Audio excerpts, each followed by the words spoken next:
Hanifah, NIM A7101800663 dari Pendidikan Teknik Informatika Fakultas Keguruan dan Ilmu Pendidikan Universitas Muhammadiyah Surakarta.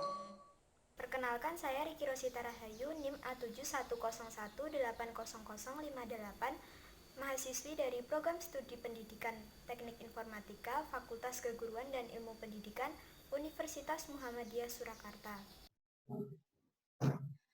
Assalamualaikum warahmatullahi wabarakatuh. Saya akan menyelesaikan uji reliabilitas dengan menggunakan rumus konsistensi internal Rowland. Sebelumnya Rowland ditemukan pada tahun 1939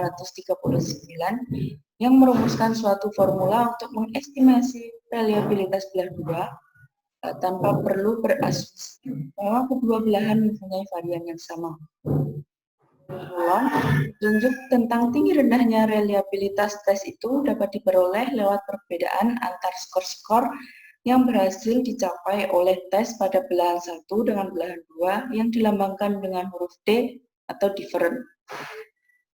Ya, langsung saja kita ke soalnya. Di sini saya sudah memiliki soal yang sudah saya cari belahan 1 dan belahan 2-nya. Setelah itu dicari jumlahnya dari masing-masing belahan dengan menghitung jumlah soal yang bernilai 1. Selanjutnya, saya akan mencari skor atau T yang dicari dengan rumus sum B6 plus M6. Jadi didapatkan skor T seperti ini. Setelah itu akan mencari jumlah dari masing-masing soal. Cara mencarinya yaitu sama dengan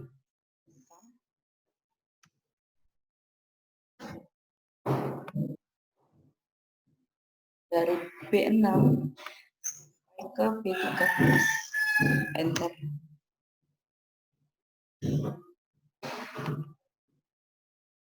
Setelah itu diseret saja ke kanan.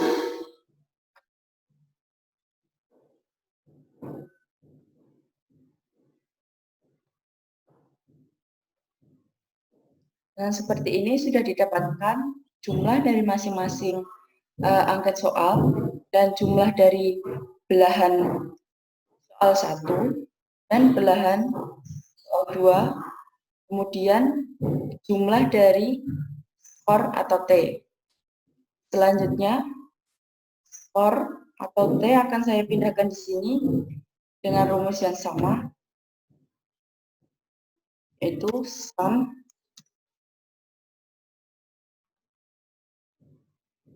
dari B17 sampai ke B24. Setelah itu kita akan mencari rumus T kuadrat yang bisa dicari dengan rumus sama dengan sum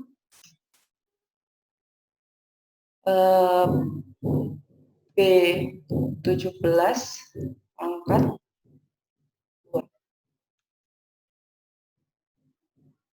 Setelah itu bisa langsung ditarik ke bawah. Selanjutnya kita akan mencari D. D merupakan jumlah dari belahan soal 1 yaitu 23 dikurangi dari belah 2 yaitu 23 juga. Bisa dicari dengan rumus sum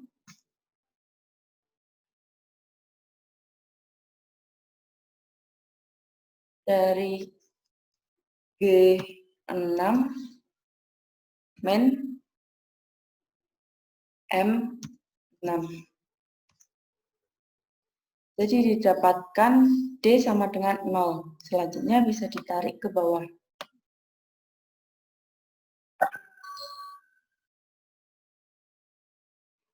Langkah selanjutnya yaitu mencari D kuadrat.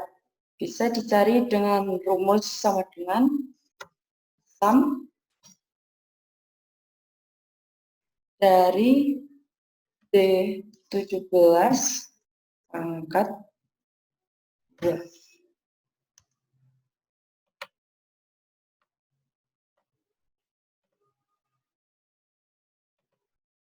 Setelah itu kita akan mencari dari masing-masing jumlah yang telah kita cari sebelumnya. Oke, setelah didapatkan jumlah dari masing-masing T, T kuadrat, D, dan D kuadrat, maka kita akan mencari sigma dari D kuadrat dan T kuadrat. Rumusnya seperti ini. Selanjutnya langsung saja kita masukkan sama dengan kurung pembuka dari D kuadrat per n sama dengan jumlah soal angket yaitu 10 min D per 10 kurung tutup dan dikuadratkan 2. Maka akan didapatkan hasil 0,4. Untuk mencari sigma T kuadrat sama dengan rumus mencari sigma D kuadrat, yaitu kurung buka sama dengan T kuadrat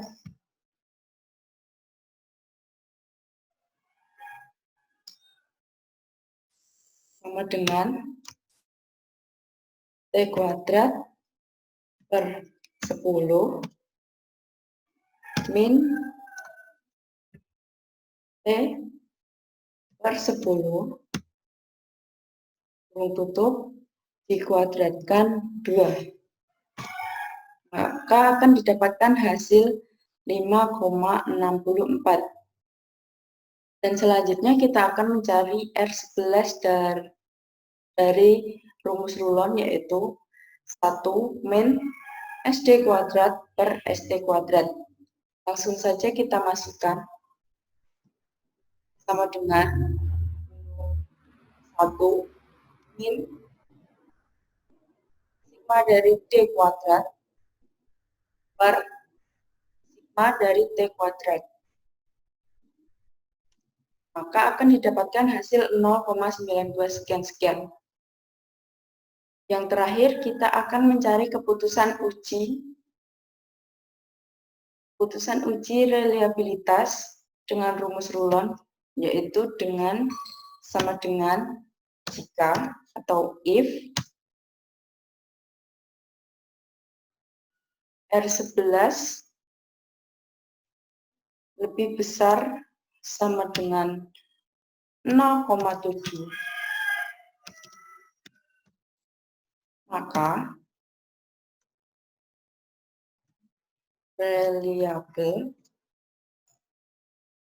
Dan jika R lebih kecil daripada 0,7, maka hasilnya tidak reliable.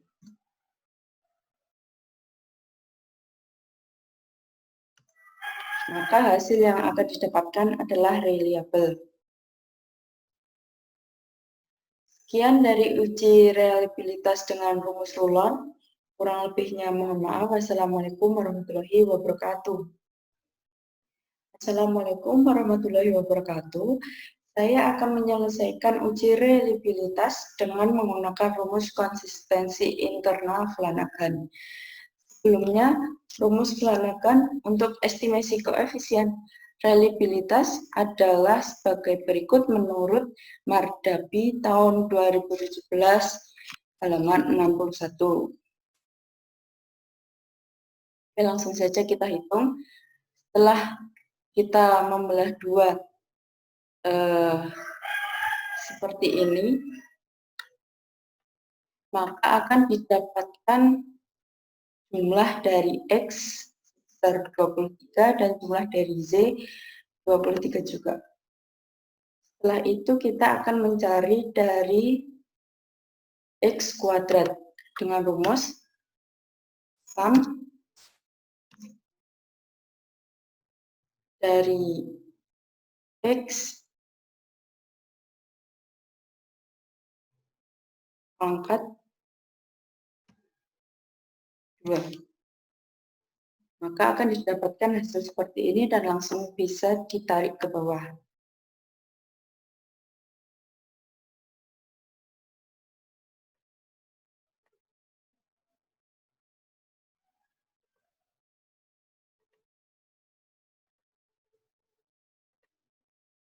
Oke. Setelah itu kita juga akan mencari hasil dari Y kuadrat sama dengan mencari X kuadrat. Kita dengan rumus sama dengan sum Y langsung saja dikuadratkan 2, maka akan mendapatkan hasil seperti ini. Setelah ini bisa langsung ditarik ke bawah.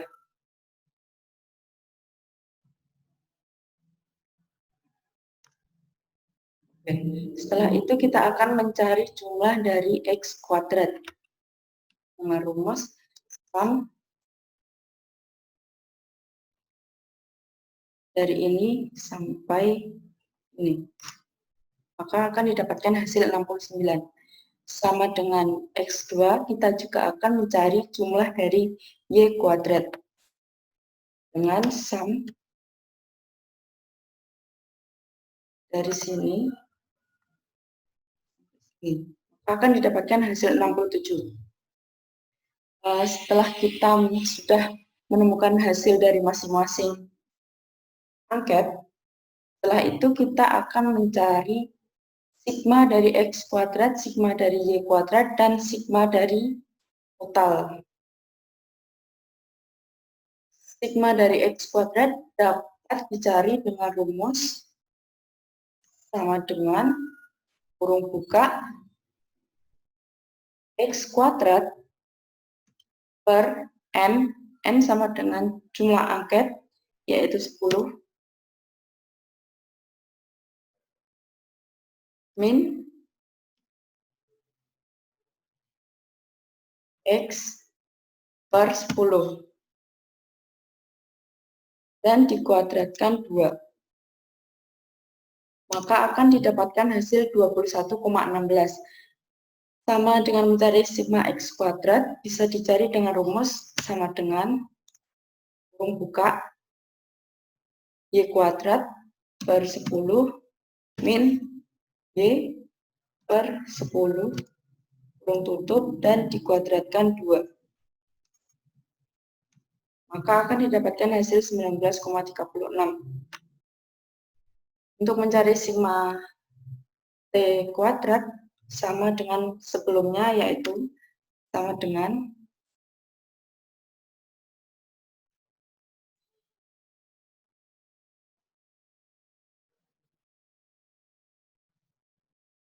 X kuadrat plus Y kuadrat bagi 10.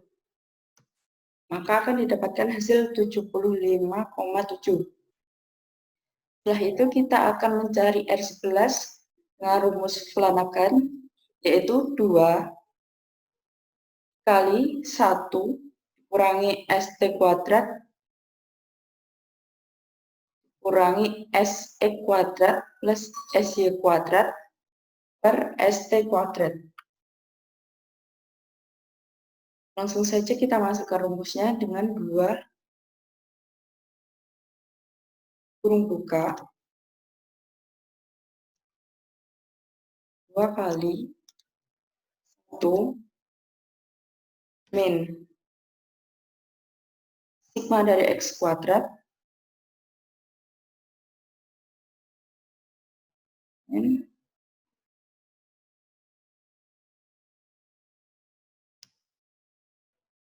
sebelumnya sama dengan 2 kurung buka 1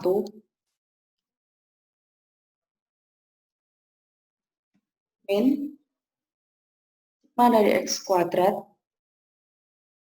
plus sigma dari Y kuadrat dibagi sigma dari T kuadrat. Maka akan didapatkan hasil minus 39,8. Setelah itu kita akan mencari keputusan uji. Keputusan uji dapat dicari sama dengan jika atau if R11 lebih besar sama dengan 0,7, maka reliabel. Dan jika R11 kurang dari sama dengan 0,7, maka tidak reliabel. Maka di sini akan didapatkan hasil tidak reliabel. Oke, sekian dari saya. Assalamualaikum warahmatullahi wabarakatuh. Assalamualaikum warahmatullahi wabarakatuh. Perkenalkan, nama saya Riki Rosita Rahayu, NIM A7101800058. Pada kesempatan kali ini saya akan menjelaskan cara menghitung uji reliabilitas suatu kasus dengan menggunakan metode atau rumus Bierman-Brown. Nah, yang pertama kita mencari jumlah dari masing-masing nilai pada item angket ya. Caranya yaitu dengan rumus sama dengan sum, kita pilih ini, tutup, enter. Nah, hasilnya adalah 4 dan selanjutnya kita bisa menarik untuk melihat hasil dari semuanya seperti ini. Setelah mencari jumlah nilai dari setiap item, selanjutnya kita mencari jumlah X kuadrat ya. Jumlah X kuadrat ini adalah hasil dari ini. Caranya dengan rumus sama dengan ini dikuadratkan, enter. Nah, lalu kita tarik dan hasilnya adalah seperti ini. Nah, selanjutnya kita mencari nilai Y, yaitu dengan cara menjumlahkan semua nilai angket pada satu responden. Oke, langsung saja ya, kita praktekkan. Sama dengan sum kurung buka, lalu kita pilih semua nilai pada semua item pada responden 1, lalu kita kurung tutup, lalu tekan enter. Nah, hasilnya seperti ini. Lalu kita tarik ke bawah seperti ini. Nah, hasilnya akan keluar semua. Setelah itu kita jumlahkan semua dari nilainya, itu dengan cara sama dengan sum kurung buka, kita pilih semua ini, kurung tutup, dan tekan enter. Setelah itu kita cari Y kuadrat dari nilai Y ini ya, dengan cara sama dengan kita pilih nilai Y, kita kuadratkan, tekan enter. Nah, hasilnya seperti ini. Lalu kita tarik ke bawah. Setelah itu kita jumlah dengan cara sama dengan sum, kita tarik ke bawah lalu tekan enter. Nah, hasilnya seperti ini. Setelah itu kita mencari nilai dari data ganjil, yaitu dengan cara menjumlahkan semua nilai angket pada item ganjil. Langsung saja ya, sama dengan kita pilih ini pada item 1 plus item 3 plus nilai pada item 5 plus nilai pada item 7 plus nilai pada item 9 dan tekan enter. Nah, hasilnya seperti ini. Lalu kita tarik ke bawah. Nah, jadinya seperti ini ya untuk nilai data ganjil. Selanjutnya kita mencari nilai data genap. Caranya sama, namun kita memilih pada nilai pada item yang genap. Langsung saja caranya sama dengan pilih nilai pada item kedua plus nilai pada item keempat plus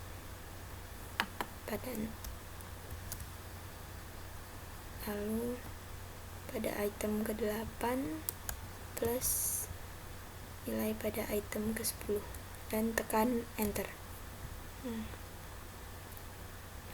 Selanjutnya kita tarik ke bawah. Nah, hasilnya seperti ini. Setelah kita menemukan data ganjil dan data genap, kita mencari R hitung atau RB-nya. Nah, untuk mencari R hitungnya ini kita bisa menggunakan rumus yang seperti ini, RB ini, atau bisa dengan menggunakan rumus yang sudah tersedia pada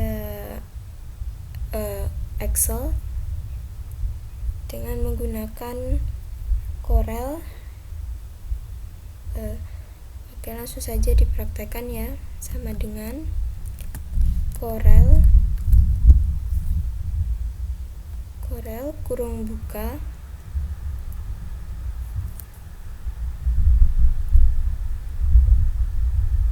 terus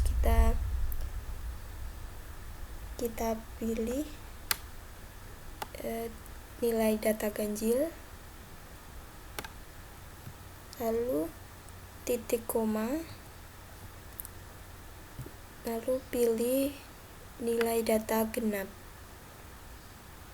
seperti ini, lalu kurung tutup, kita tekan enter. Nah,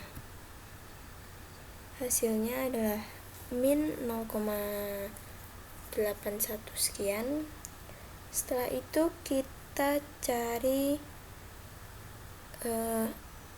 Spearman-nya, nilai dari Spearman Brown dengan rumus seperti ini. R1 sama dengan 2 dikali RB dibagi 1 plus RB. Langsung saja ya kita praktekkan. Sama dengan kurung buka 2 dikali ini R hitung atau RB, lalu kurung tutup dibagi kurung buka 1 plus nilai R hitung atau RB kurung tutup lalu tekan enter. Nah, hasilnya itu min 8,58 sekian. Nah, Dari hasil ini kita bisa menarik kesimpulan bahwa dari data angket